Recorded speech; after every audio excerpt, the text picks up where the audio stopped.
안녕하세요. 오늘도 마음의 평온을 찾아 이 자리에 오신 여러분을 진심으로 환영합니다. 본격적인 이야기를 시작하기 전에 잠시 숨을 깊게 들이마시고 내뱉으며 내 마음의 상태를 살펴볼까요? 혹시 지금 누군가 때문에 마음이 답답하거나 화가 나 있지는 않으신가요? 저 사람은 도대체 왜 저럴까? 조금만 이렇게 해주면 참 좋을 텐데 하는 생각이 머릿속을 떠나지 않는다면 오늘 이 이야기가 당신에게 아주 소중한 선물이 될 것입니다.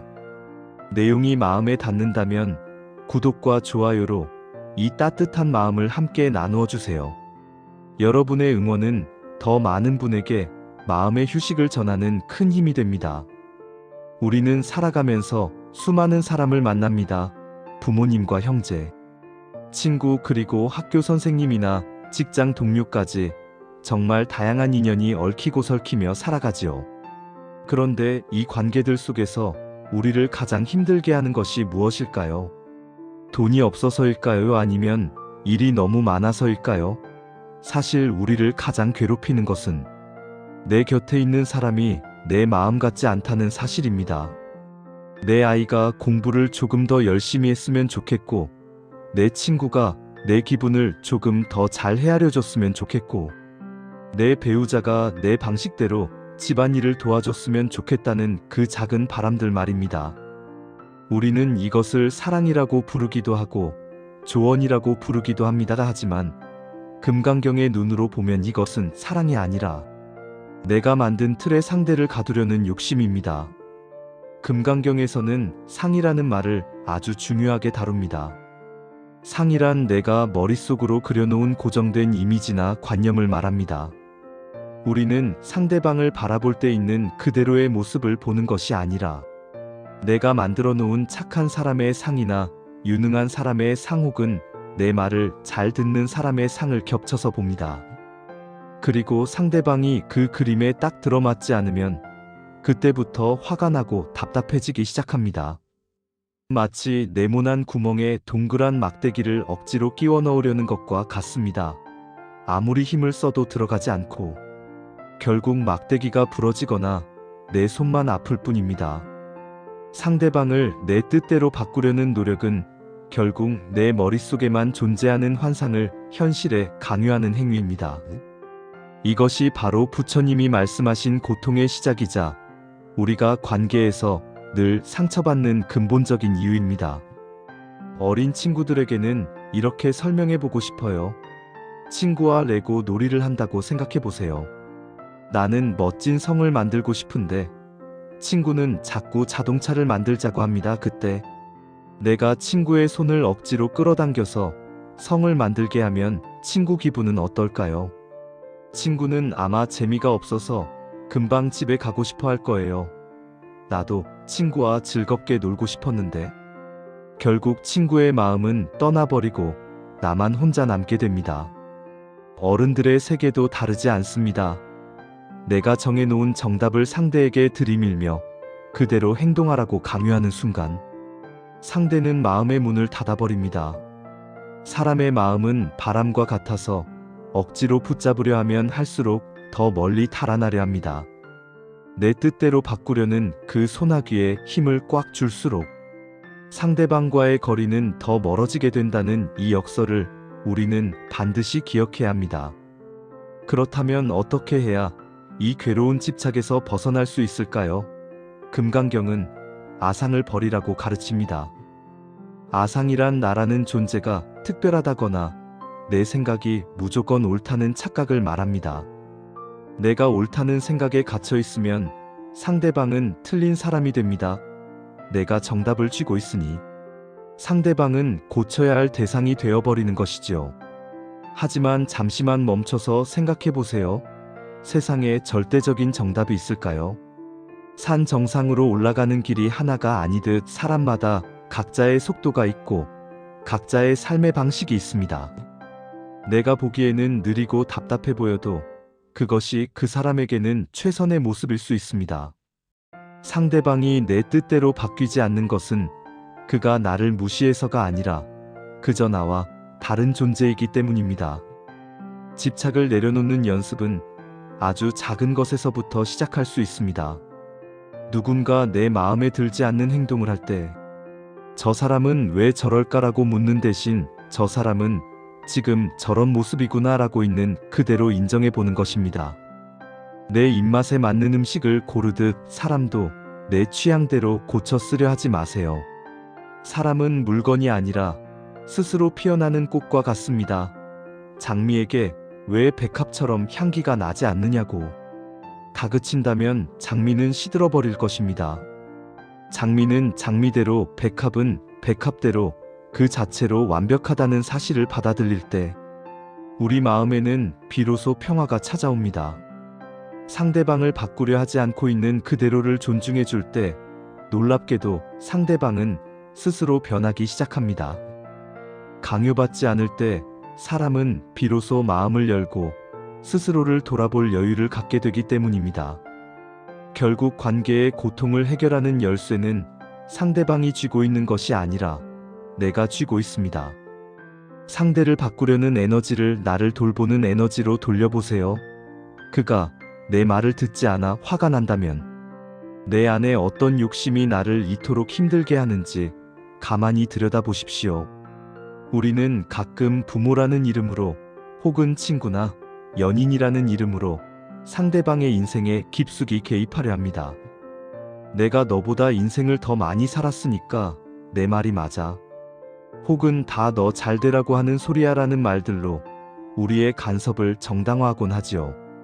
하지만 냉정하게 생각해보면 그것은 상대를 위한 배려가 아니라 내 불안감을 해소하기 위한 방편일 때가 많습니다. 상대방이 내가 생각하는 안전한 길로 가지 않을 때 느껴지는 나의 불안함을 견디지 못해서 상대를 억지로 끌어당기는 것입니다. 이것은 사랑의 탈을 쓴 통제이며 결국 상대를 나라는 존재의 연장선으로 보려는 오만함에서 비롯됩니다. 금강경은 바로 이런 마음의 뿌리에 있는 아상을 도려내라고 속삭입니다. 직장 생활에서도 이런 고통은 반복됩니다.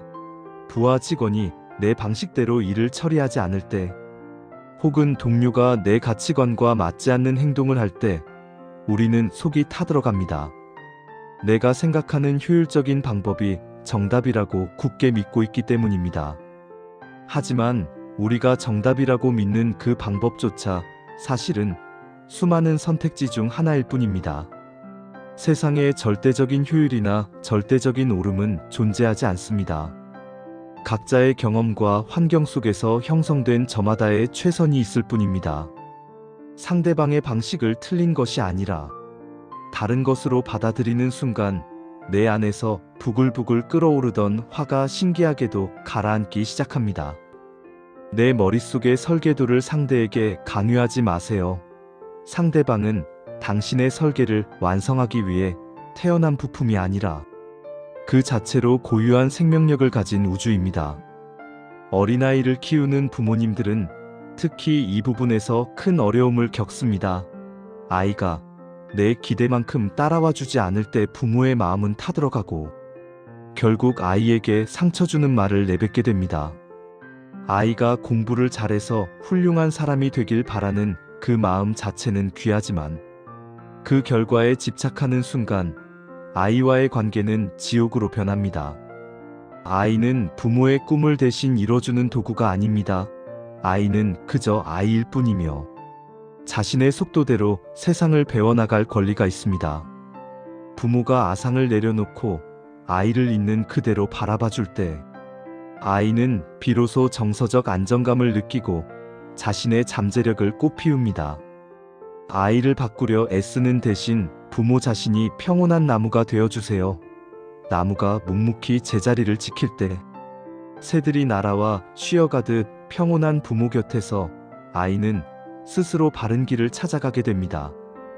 우리가 상대를 바꾸려 할 때 상대방이 느끼는 가장 큰 감정은 거부감과 압박감입니다. 아무리 좋은 의도라고 해도 타인이 나를 뜯어고치려 한다는 느낌을 받으면 인간은 본능적으로 방어 기제를 작동시킵니다. 겉으로는 알겠다고 대답할지 몰라도 마음속 깊은 곳에서는 반발심이 자라나고 결국 두 사람 사이에는 보이지 않는 벽이 세워집니다. 강압적인 변화는 결코 오래가지 못하며 오히려 관계의 신뢰를 무너뜨리는 가장 빠른 길이 됩니다. 진정한 변화는 오직 스스로가 필요성을 느꼈을 때만 일어납니다. 우리가 할 수 있는 최선은 상대를 바꾸는 것이 아니라 내가 먼저 변화된 모습을 보여줌으로써 상대에게 영감을 주는 것뿐입니다.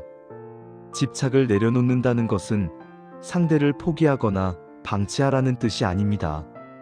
상대방을 향한 과도한 기대를 거두고 내 마음의 평화를 우선순위에 두라는 의미입니다.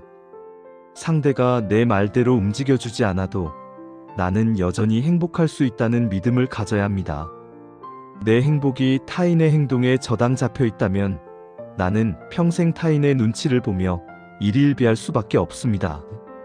금강경의 가르침처럼 모든 현상은 꿈과 같고 환영과 같으며 거품과 같다는 사실을 되새겨보세요.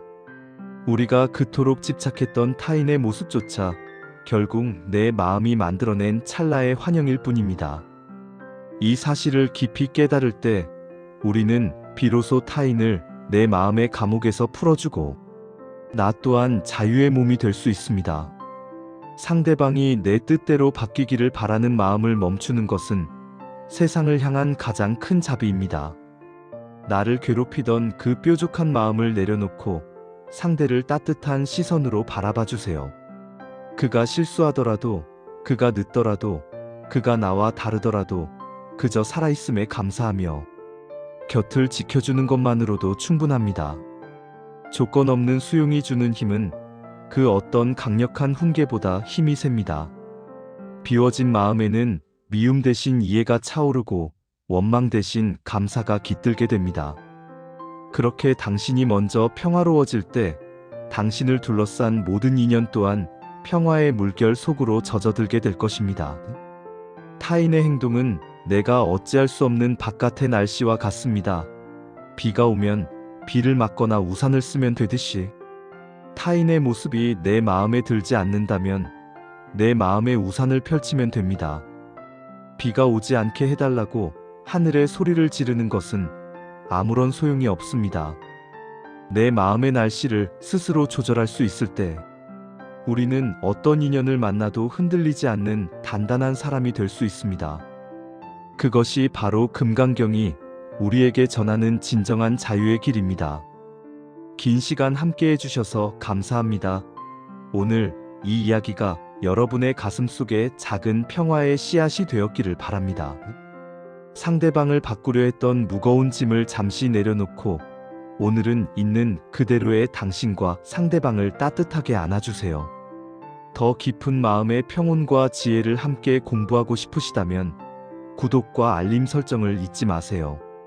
여러분의 소중한 댓글은 저에게 큰 격려가 됩니다. 오늘 하루도 여러분의 마음이 아무런 걸림 없이 맑고 향기롭기를 진심으로 기원합니다.